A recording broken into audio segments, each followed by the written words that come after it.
उद्या दिनांक 19 सप्टेंबर 2021 रोजी सार्वजनिक गणेशोत्सवाच्या विसर्जनाप्रसंगी होणारी गर्दी विचारात घेता व कोविड-19च्या योग्य पद्धतीनं नियंत्रण राखता यावं यासाठी उपाययोजना करण्यासाठी माननीय आयुक्त सोलापूर महानगरपालिका यांनी आदेश निर्गमित केलेला आहे।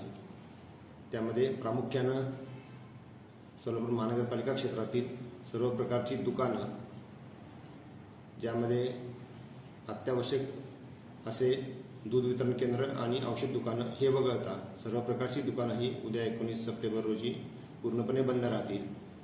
त्याच पद्धतीनं सर्व हॉटेल्स, रेस्टॉरंट आणि फूड कोर्ट हे मात्र चालू राहतील।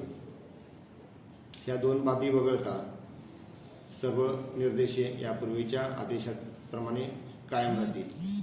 तरी अनंत चतुर्दशीच्या व गणेश विसर्जनाच्या पार्श्वभूमीवर आयुक्तांनी काढलेल्या या आदेशाबाबतचं पालन सर्व नागरिकांनी व सर्व व्यावसायिकांनी करावं व महानगरपालिका प्रशासनास सहकार्य करावं अशी याद्वारे मी आवाहन करत आहे। धन्यवाद।